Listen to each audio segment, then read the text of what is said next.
بابا کو بے شک بتا دیتے، لیکن اس چنگیز خان کو کم از کم نہ بتاتے۔ تم لوگ سوچ بھی نہیں سکتی وہ کتنا مجھ پہ روب جھاڑتا ہے۔ مجھے بہت زیادہ ڈر لگ رہا ہے۔ میں تم لوگوں کی وجہ سے گئی تھی۔ وہ منہ بناتے ہوئے بول رہی تھی۔ اچھا یار، کچھ نہیں ہوتا، زیادہ سے زیادہ کیا ہوگا، ڈانٹ ہی پڑے گی، ہم لوگ کہہ دیں گے فرینڈ کی برتھ ڈے تھی، پارٹی انجوائے کرنے گئی تھی۔ وہ گھر بھی تو کی جا سکتی تھی، اور وہ گھر گئی تو الگ ہی ماحول بنا ہوا تھا۔ گھر میں شادی کی تیاریاں چل رہی تھیں۔ ہانیہ بیگم اسے خونخوار نگاہوں سے دیکھنے لگی۔ تائی جان کہنے لگی، بہت تم لوگوں کی الٹی حرکتیں ہیں، کبھی تم دونوں نے کوئی سیدھا کام کیا ہے؟ چچی جان، میں نے کیا کیا ہے؟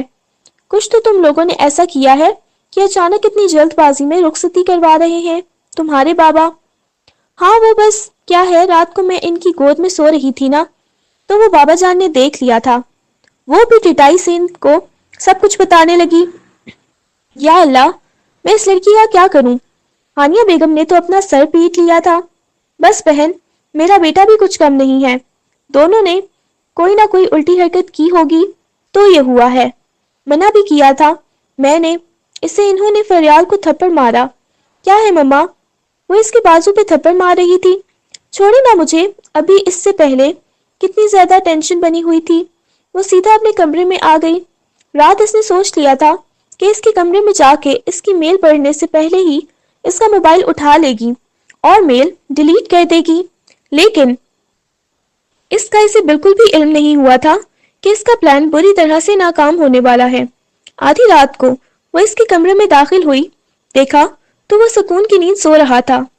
شکر ہے سویا پڑا ہے، آرام سے اپنا کام کر لیتی ہوں، یہ کہتے ہوئے اس نے سائڈ پہ پڑا ہوا اس کا موبائل اٹھایا اور جلدی جلدی میں ای میل ڈیلیٹ کرنے لگی۔ جیسے ہی وہ میل ڈیلیٹ کر کے مڑی تو سامنے کھڑے ہوئے شخص کو دیکھ کے وہ گھبرا گئی۔ پہلے تمہاری حرکتوں کی وجہ سے مجھے کچھ کم شرمندگی کا سامنا کرنا پڑ رہا تھا کہ اب تم نے یہ الٹی حرکتیں شروع کر دی ہیں۔ ہاں بتاؤ، وہ غصے میں سے دیکھتے ہوئے بولا۔ وہ میں کہاں گئی تھی آج تم؟ وہ ایک ایک قدم اس کی طرف بڑھاتے ہوئے گویا ہوا تو وہ پیچھے بالکل الماری کے ساتھ لگ گئی تھی۔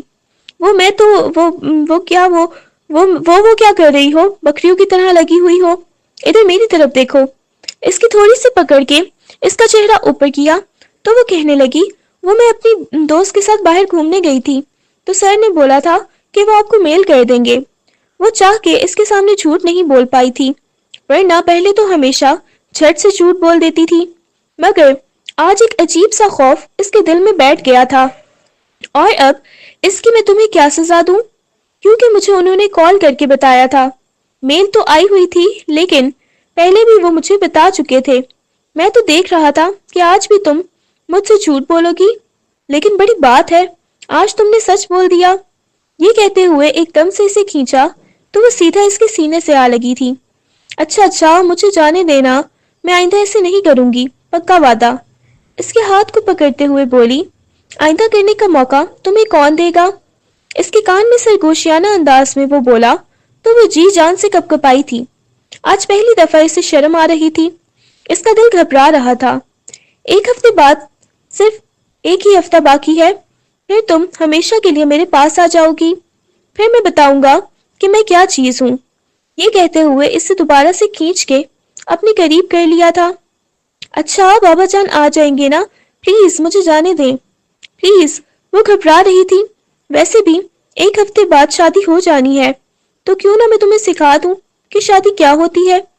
اس کی باتیں سن کے وہ نفی میں سر ہلانے لگی۔ نہیں، مجھے پتا ہے۔ اچھا پتا ہے؟ پھر تو تمہیں میرا ساتھ دینا چاہیے۔ یہ کہتے ہوئے دوبارہ سے اسے کھینچ کے اپنے قریب کر لیا۔ پلیز مجھے جانے دینا چنگیز خان کہیں کہ۔ وہ اس کے سینے پہ مکہ مارتے ہوئے بولی، بہت زیادہ اچھل رہی ہو تم یار، کیا ہے نا، تم سے دور جانے کو بالکل نہیں جی چاہتا۔ یہ کہتے ہوئے وہ اسے قریب کرنے لگا تو وہ ایک جھٹکے سے اسے خود سے دور کرتی باہر کی طرف بھاگ گئی۔ اس کے جاتے ہی وہ ہنسنے لگا۔ شکر ہے یہ منحوس لڑکی باہر نکلی ہے، کب سے یہاں پہ کھڑی ہوئی تھی۔ یہ سوچتے ہوئے ثانیہ کمرے کی طرف آئی۔ اس نے کمرے کا دروازہ کھولا۔ وہ جو سونے کے بارے میں سوچ رہا تھا، سامنے کھڑی ہوئی ثانیہ کو دیکھ کے اس کی پیشانی پہ بل نمودار ہوئے۔ ثانیہ تم؟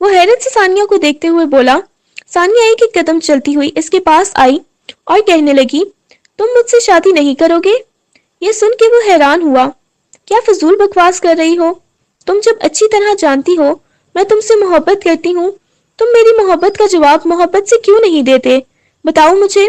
وہ اس کی گریبان سے پکڑتے ہوئے بولی تو اس نے زوردار تماچا ثانیہ کے منہ پہ رسید کیا۔ دماغ خراب ہو گیا ہے تمہارا؟ المیر، میں تم سے محبت کرتی ہوں، میں تمہیں کبھی بھی فریال کا نہیں ہونے دوں گی۔ یہ کہتے ہوئے وہ المیر کی گریبان سے پکڑتے ہوئے اسے اپنے قریب کر گئی۔ فریال سے میں محبت کرتا ہوں اور فریال میری ہے، تم کبھی فریال کی جگہ نہیں لے سکتی۔ کیوں نہیں لے سکتی؟ میں لے سکتی ہوں، میں تم سے محبت کرتی ہوں۔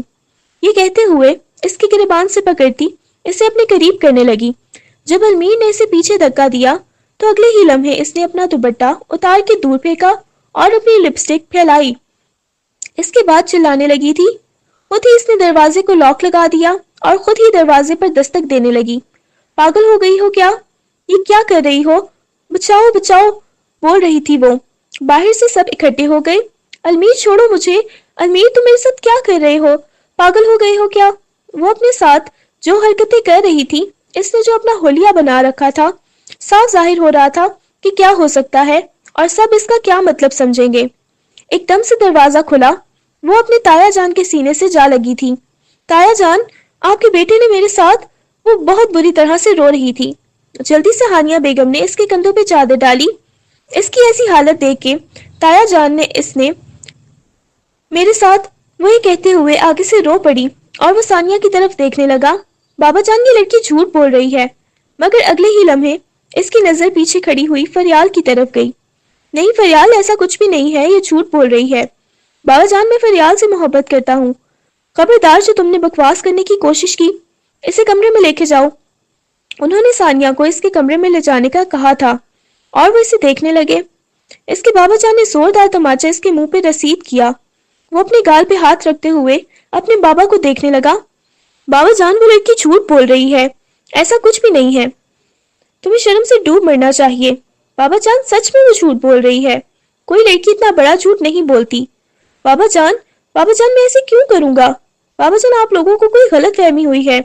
وہ ان کو اپنا یقین دلانے کی کوشش کر رہا تھا، لیکن آہستہ آہستہ سب وہاں سے چلے گئے۔ اس نے وہاں کھڑی ہوئی فریال کو دیکھا۔ فریال کمرے کا دروازہ بند کرتے ہوئے اس کی طرف آئی، کندھوں سے پکڑ کے اسے سمجھانے لگا تھا اور وہ اس کی آنکھوں میں دیکھ رہی تھی۔ فریال، میں قسم اٹھاتا ہوں، مجھے تمہاری قسم، فریال ایسا کچھ بھی نہیں ہوا۔ فریال بس روئی جا رہی تھی، اس کی آنکھوں میں سے آنسو بہ رہے تھے۔ وہ اسے دیکھنے لگی۔ فریال، میں تمہارے قدموں میں بیٹھ کے تمہیں یقین دلا سکتا ہوں، میں نے کچھ بھی نہیں کیا۔ وہ بے گناہ ہوتے ہوئے بھی گڑ گڑا رہا تھا۔ دیکھو، ان سب نے یقین نہیں کیا۔ تم تو مجھ سے محبت کرتی ہو نا فریال، میں بھی تم سے محبت کرتا ہوں، تم تو مجھ پر یقین کرو نا، مجھے غلط نہیں سمجھو گی۔ ثانیہ نے یہ سب کچھ جان بوجھ کے کیا ہے۔ فریال نے آج پہلی دفعہ المیر کو اس قدر بے بس دیکھا تھا، ورنہ وہ کردار کا بہت مضبوط انسان تھا۔ وہ جانتی تھی اس نے کبھی فریال کے علاوہ کسی کی طرف ہی نہیں دیکھا، لیکن پھر فریال کیوں بول نہیں پا رہی تھی؟ بس اس کی آنکھوں میں سے دھڑ دھڑ آنسو بہ رہے تھے۔ فریال، اس نے بے بس ہو کے فریال کا نام پکارا۔ وہ بالکل اس کے قریب آ کے کھڑی ہو گئی تھی، آہستگی سے اس کے سینے پہ اپنا سر ٹکا لیا۔ مجھے آپ پہ یقین ہے، مجھے معلوم ہے آپ کبھی ایسا نہیں کر سکتے۔ یہ کہتی ہوئی وہ بہت بری طرح سے رونے لگی۔ میں سب کو یقین دلاؤں گی نا، میرا المیر ایسا نہیں ہے، آپ نے سچ میں ایسے نہیں کیا۔ بتائیں مجھے، بتائیں نا، آپ نے ایسا کچھ بھی نہیں کیا نا؟ اس کے چہرے کو ہاتھوں کے پیالے میں بھرتے ہوئے محبت سے بول رہی تھی۔ اسے ڈر لگ رہا تھا۔ آپ ایک دفعہ مجھے بتائیں، آپ دوبارہ کبھی ایسے نہیں کریں گے نا؟ مجھے ڈر لگ رہا ہے، میں آپ کو کھونا نہیں چاہتی، میں چاہتی ہوں آپ صرف مجھ سے محبت کرتے ہیں نا؟ بتائیں۔ وہ اس کے چہرے کو ہاتھوں کے پیالے میں بھرتے ہوئے ڈرتے ہوئے بول رہی تھی، مگر اسے یقین تھا وہ ایسا نہیں کر سکتا، تو کہیں نہ کہیں اسے شک بھی تھا، اور اپنے شک کا کیا کرتی جو اس کے دل کو چھنی کی طرح کاٹ رہا تھا۔ اس کی قمیص کو شدت سے اپنے ہاتھوں میں دبوچا ہوا تھا۔ میں آپ کو چھوڑنا نہیں چاہتی، میں آپ کے پاس ہمیشہ رہنا چاہتی ہوں۔ وہ اس کے گرد شدت سے بازوؤں کا حصار قائم کر گیا، اس کے چہرے پہ بوسے دینے لگا تھا۔ بہت شکریہ مجھ پر بھروسہ کرنے کے لیے۔ مجھے آپ پر ہمیشہ بھروسہ رہے گا۔ وہ پوری رات یوں ہی اس کے سینے سے لگی رہی تھی۔ صبح جب اس کی آنکھ کھلی تو وہ یوں ہی اس کے سینے سے لگی سو رہی تھی۔ فریال، اس نے نرمی سے فریال کی گال کو تھپکا تو وہ اٹھی تھی۔ رونے کی وجہ سے اس کی آنکھیں بالکل سوجی ہوئی تھیں۔ اس کے بابا جان کہنے لگے، تمہیں ثانیہ کے ساتھ نکاح کرنا ہوگا۔ یہ سن کے تو اس کا دماغ گھوم گیا تھا۔ میں نے جب ایسا کچھ نہیں کیا تو میں اس کے ساتھ نکاح کیوں کروں گا؟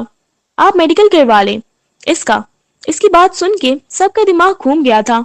تم اتنے یقین سے کیسے کہہ سکتے ہو کہ تم نے ایسا نہیں کیا؟ بابا جان، میں یقین سے کہہ سکتا ہوں کہ میں نے ایسا کچھ بھی نہیں کیا۔ میں صرف اور صرف فریال سے محبت کرتا ہوں۔ میں آپ کو بول رہا ہوں نا کہ آپ اس کا میڈیکل کروا لیں۔ اگر ایسا کچھ ہوا تو میں اس کے ساتھ شادی کرنے کے لیے تیار ہوں۔ آپ لوگ جو مجھے سزا دیں گے میں وہ سزا بھگتنے کے لیے تیار ہوں۔ ثانیہ کے چہرے پر تو ہوائیاں اڑنے لگیں۔ ثانیہ روتے ہوئے کہنے لگی، تایا جان، اب یہ ہسپتالوں میں میرا تماشا بنوانا چاہتا ہے۔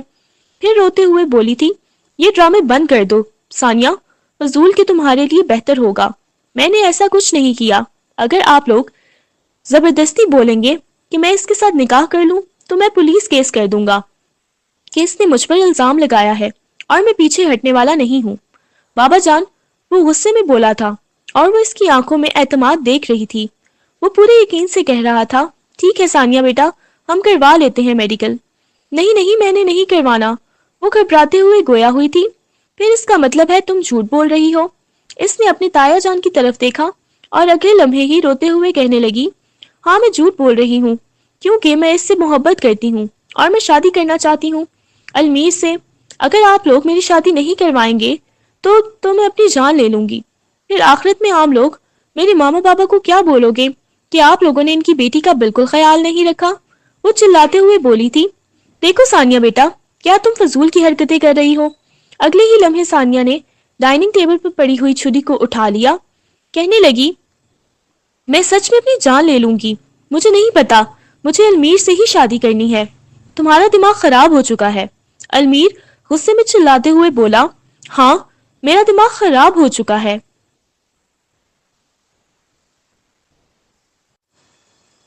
میں اپنی جان لے لوں گی، یہ کہتے ہوئے وہ جو حرکت کرنے لگی تھی، یہ دیکھ کر تو سب کا دماغ گھوم گیا تھا۔ پاگل ہو گئی ہو کیا؟ یہ تم کیا کر رہی ہو؟ فریال پیچھے ڈری ہوئی کھڑی ہوئی تھی۔ المیر کہنے لگا، میری بلا سے جو کرنا ہے کرو، میں کبھی تم سے شادی نہیں کروں گا۔ میں صرف اور صرف فریال سے محبت کرتا ہوں اور فریال میری بیوی ہے۔ وہ غصے میں چلاتے ہوئے بولا۔ اگلے ہی لمحے ثانیہ نے اپنی کلائی پہ چھری مار لی تھی۔ سب اس کی طرف بھاگے تھے۔ وہ خون خوار نگاہوں سے ثانیہ کو دیکھ رہا تھا۔ وہ جانتا تھا کہ ثانیہ ایسی فضول حرکتیں کر کے، محض زبردستی کر کے اسے حاصل کرنا چاہتی ہے، مگر ایسا ممکن نہیں تھا۔ وہ ضد کر کے اسے حاصل کر سکتی تھی۔ پہلے ہی ثانیہ جتنا بڑا اس پر الزام لگا چکی تھی، وہ پہلے ہی اس کی نظروں سے گر گئی تھی۔ وہ سب اسے لے کے ہاسپٹل چلے گئے تھے۔ فریال بہت زیادہ ڈری ہوئی کھڑی تھی۔ وہ آہستگی سے فریال کے پاس آئی۔ فریال، کیا ہوا ہے؟ وہ روتے ہوئے اس کے سینے سے لپٹ گئی تھی۔ مجھے بہت زیادہ ڈر لگ رہا ہے۔ کیا ہوگا؟ وہ آنکھوں میں آنسو لیے اس کی طرف دیکھتے ہوئے بولی، کچھ بھی نہیں ہوگا۔ اس کے چہرے کو اپنے ہاتھوں کے پیالے میں بھرتے ہوئے گویا ہوا، تمہیں پریشان ہونے کی ضرورت نہیں ہے۔ وہ آپ کے ساتھ شادی کر لے گی کیا؟ وہ اپنی جان لے لے گی؟ پاگل ہو گئی ہو کیا؟ میں صرف اور صرف تمہارا ہوں اور تم سے محبت کرتا ہوں۔ فریال، یہ کہتے ہوئے وہ اسے اپنے سینے سے لگا گیا تھا۔ ثانیہ کا سب بہت زیادہ خیال رکھ رہے تھے، مگر وہ ثانیہ سے کسی قسم کی کوئی بات نہیں کر رہے تھے۔ وہ دن بھی آ گیا تھا جب وہ رخصت ہو کے اس کے کمرے میں آ گئی تھی اور فریال ابھی بھی بہت زیادہ ڈری ہوئی بیٹھی ہوئی تھی۔ کمرے کا دروازہ کھلا اور ثانیہ بیگم کمرے میں داخل ہوئی تھی۔ اس نے نگاہیں اٹھا کے ثانیہ کو دیکھا۔ ثانیہ کو دیکھتے ہی اسے بہت زیادہ ڈر لگنے لگا تھا، نہ جانے کیوں۔ ثانیہ اس کے کمرے میں آئی ہے۔ وہ گھبرا گئی۔ ثانیہ ایک ایک قدم چلتی ہوئی اس کے پاس آئی، نگاہیں جھکا گئی۔ فریال، میں تمہارے سامنے بہت زیادہ شرمندہ ہوں، مجھے ایسا قدم نہیں اٹھانا چاہیے تھا، لیکن نہ جانے کیوں میں بچپن سے ہی اس سے محبت کرنے لگی تھی۔ ماما بابا کے انتقال کے بعد مجھے معلوم تھا کہ تم دونوں کا نکاح ہوا ہے، لیکن اس کے باوجود بھی نہ جانے کیا تھا، مجھے نہ جانے کب کیسے اس سے محبت ہو گئی۔ وہ نگاہیں جھکاتے ہوئے بولی تھی، لیکن مجھے معاف کر دینا، وہ صرف تمہارا ہے اور میں کبھی دوبارہ تم سے چھیننے کی کوشش نہیں کروں گی۔ یہ کہتے ہوئے وہ کمرے سے باہر چلی گئی، اور فریال کے اندر ایک سکون سا اتر گیا تھا کہ وہ شخص صرف اور صرف اسی کا ہے، وہ کبھی اسے چھین نہیں سکتی۔ اور امیر نے بھی تو فریال کو احساس کروایا تھا کہ وہ فریال کے علاوہ کبھی کسی اور کے بارے میں سوچ بھی نہیں سکتا۔ تھوڑی دیر بعد کمرے کا دروازہ کھلا اور المیر کمرے میں داخل ہوا۔ وہ بھی پرسکون لگ رہا تھا۔ وہ آ کے اس کے سامنے بیٹھا۔ اچھا بیگم، میں سوچ رہا تھا کہ مجھے ثانیہ سے شادی کر لینی چاہیے۔ تم نے بولا تھا نا کہ ثانیہ سے شادی کر لو۔ وہ مسکراتے ہوئے گویا ہوا۔ فریال نے ایک دم سے گھونگھٹ اٹھا کے دیکھا اور خون خوار نگاہوں سے اسے دیکھتے ہوئے بولی، خبردار، جو ایسا سوچا بھی تو جان نکال لوں گی آپ کی، سارا خون پی جاؤں گی۔ اگر چوس جاؤ گی میرا سارا خون تو پھر تمہارا کیا ہوگا؟ آپ نے میرے ساتھ بے وفائی کرنے کی کوشش کی تو غصے میں وہ یہ کہتے ہوئے اسے آنکھیں دکھانے لگی تھی۔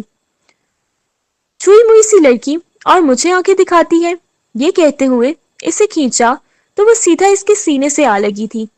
شدت سے اس کے گرد بازوؤں کا حصار قائم کرتے ہوئے اپنے لب اس کی گردن پہ رکھے تو وہ ہنسنے لگی۔ نہیں کرے نا، مجھے گدگدی ہوتی ہے۔ وہ دوبارہ سے ہنسنے لگی تھی۔ ابھی بھی وہ اس بات میں سر ہلانے لگی۔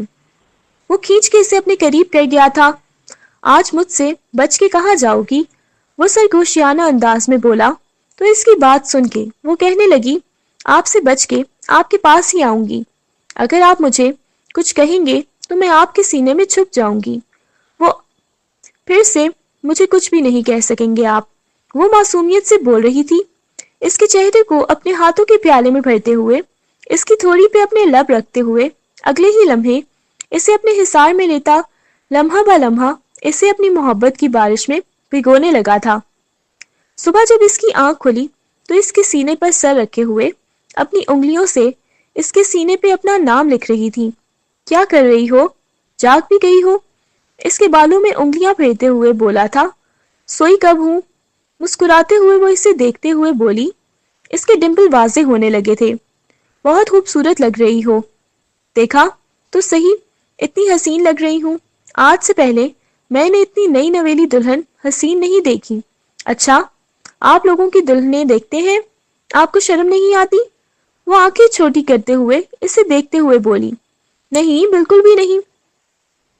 آپ کو دیکھتا ہوں نا، پتہ نہیں میرا دل کر رہا ہے آپ کو کچا چبا جاؤں۔ اس کے گالوں کو کھینچتے ہوئے وہ گویا ہوا تھا۔ وہ مسکراتے ہوئے اس کے سینے میں اپنا سر ٹکا گئی تھی۔ میں آپ کو رات بھر دیکھتی رہی ہوں، آپ سوتے ہوئے اتنے پیارے لگتے ہو۔ وہ مسکراتے ہوئے اسے بتانے لگی، اور وہ کہنے لگا کہ سچ میں سویا ہوا پھر اچھا لگتا ہوگا۔ وہ اس بات میں سر ہلا گئی۔ ہاں، اتنے پیارے لگتے ہو، دل کر رہا تھا میں آپ کو کچا کھا جاؤں۔ اچھا، کھا جاؤ، اور میرا دل کر رہا ہے میں آپ کو کچا کھا جاؤں گی۔ یہ کہتے ہوئے اسے کھینچ کے دوبارہ سے اپنے حصار میں لے گیا۔ تو میں نے بولا تھا رات کو صبح 12 بجے تک میرے کمرے کے دروازے پہ کوئی دستک نہ دے، بس میں لمبی سکون کی نیند سونا چاہتا ہوں۔